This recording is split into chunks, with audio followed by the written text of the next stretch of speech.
Hello and welcome back to Niche Tea, where we talk about drama happening in communities you may not be a part of. Last time we talked about the schism in the Lobster Talk community between Jacob Knowles and Keith Potter. This week has been a little intense and I was hoping to get fully cleaned up and pretty for the next video, but I have to talk about this now. Today we're talking about the K-pop community and specifically what is going on at HYBE. For setup, HYBE is one of the big four Korean agencies for K-pop idols. The other three being SM Entertainment, JYP, and YG. And previously it was only those three. It was called the Big Three until BTS got big because BTS is under HYBE. Now, if that confuses you because you remember that the name of BTS's agency is actually Big Hit Entertainment, you are also right. That's because unlike the other big three and most agencies most of the time, HYBE is operating as a holding company over a number of different individual agencies. It's actually very similar to the way advertising companies are structured, where there is a macro holding company and then underneath there are a bunch of individual specialist agencies. The plus side to this is, I assume, theoretically creative freedom. If you have a bunch of individual organizations that all have their own CEOs, their own leadership structure,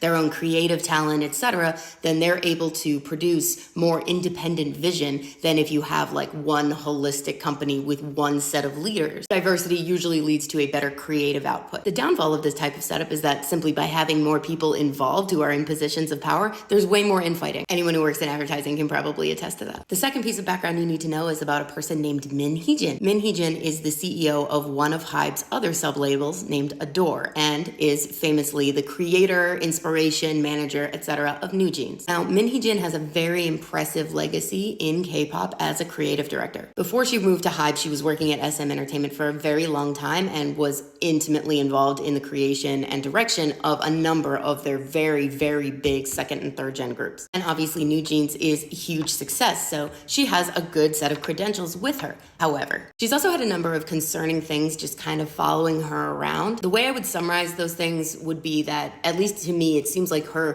creative vision is very, very strongly focused on youth in a way that I don't think is particularly good or safe for the idols in a number of instances, especially for girls. She really wants them to just be very, very youthful, and she really wants to show that in a way that frankly is not super appropriate in a lot of instances. Questionable concepts that have come from her, questionable photo shoots idols have done because of her, and this followed her to HYBE with NewJeans specifically. NewJeans famously debuted very young. One of the members was 14, and yet even with them so young, one of their earliest songs has very questionable lyrics in it. It's literally called Cookie. And when this of course got a ton of backlash, Adore's official response was basically you can't expect us to know everything about how everyone's gonna take everything. They were truly trying to act like they had no idea, despite the fact that they very clearly understand English. They work English into their songs more than any other group does, to the point where NewJeans gets a lot of flack for that from K-netizens. So I do not believe you. And generally there's a lot of concern with how close she is with the NewJeans members and their families, and this comes back up. So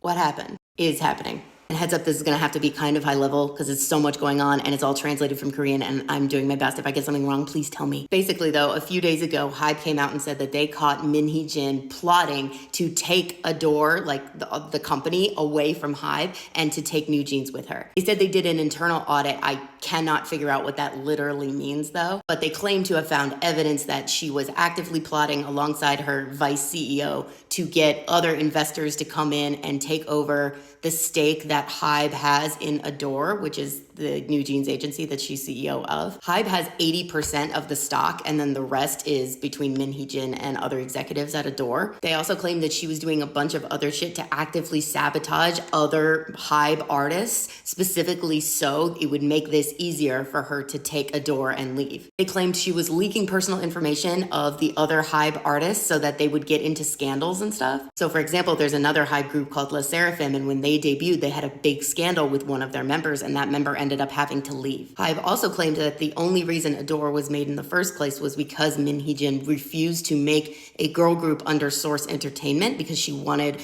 a different direction. She wanted to do something totally different than what they wanted. She basically didn't want to use anything that Source already had, their trainees or anything else. She picked one person to pull into NewJeans. Everything else she did from scratch. And allegedly, according to HYBE, because of that, it created a debt within Source Entertainment that was so large that they had to disband G-Friend, which was a veteran girl group that still had a fairly decent following and was famously very suddenly disbanded. Even the members had no idea. It was really badly done and it made a lot of people really sad. But wait, there's more! HYBE claims that Hee-Jin went to a shaman specifically to do something which would send BTS into the military.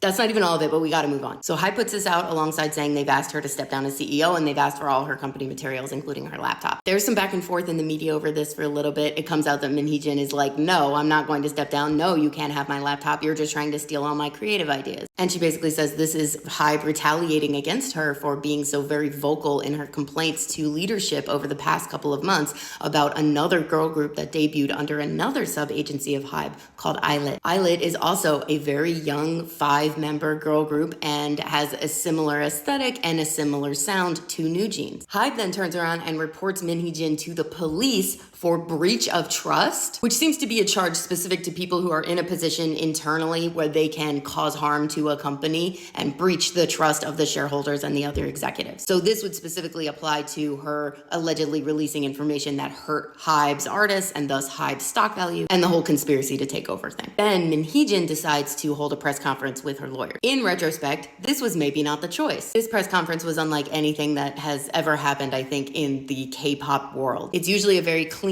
buttoned up, prepared, scripted environment, and this was the antithesis of that. She was clearly very upset. She was crying openly. She was swearing openly. She was saying that, like, her lawyer, her poor lawyer, he kept jumping in to clarify and stop her from talking about certain things and all this stuff and to keep her in line as much as possible because, as a reminder, in Korea, you can be prosecuted for things you say much more easily than you can in the US. But the key things coming out of that were primarily that she has always felt that she'd been set up to fail by HYBE because she didn't join and do the exact thing that they wanted. Like, it seems like they very much coaxed her on and said, you can do all these things and you can have your vision and whatever. And then they were like, we want you to basically make Le Sserafim, it would be my guess. She didn't want to do that. She didn't want to work with some certain idols that she thought were way too old, even though they were very famous and HYBE wanted to use them, who are now in Le Sserafim. And that wasn't her vision. So because of that, she claims that basically HYBE has been hurting her this whole time. Like, they debuted Le Sserafim before NewJeans when that wasn't supposedly originally the plan. She claims they did that so people would think that Le Sserafim was her group because, again, she has like a history of making good groups, so it would get more press for them. And she claims that HYBE allowing ILIT to debut the way that they have, where they have a very, again, similar aesthetic, similar musical style, in her mind copying NewJeans, is hurting NewJeans in a way that she thinks is inappropriate and unprofessional. Her lawyer basically said that the idea that she would try and take over a company that HYBE has 80% stake in is absurd, which I kind of agree. Even trying to sell more shares to other places so that it like waters down and dilutes the share that HYBE has, 80%. She says a lot of the evidence they have is basically her and her vice CEO shit-talking HYBE at each other because they were mad, but that there was no substance to it. And according to her lawyer, conspiracy to breach trust is not a crime. So since nothing has happened, there is no crime, according to him. She then further claims that it's actually HYBE who's breaching trust because of the aforementioned stuff that they've been doing to hurt NewJeans. She flat out denies creating any type of debt for any of the companies and having anything to do with GFriend's disbandment. She says that she was talking to her friend who is a shaman and was asking her if she knew anything about when they might go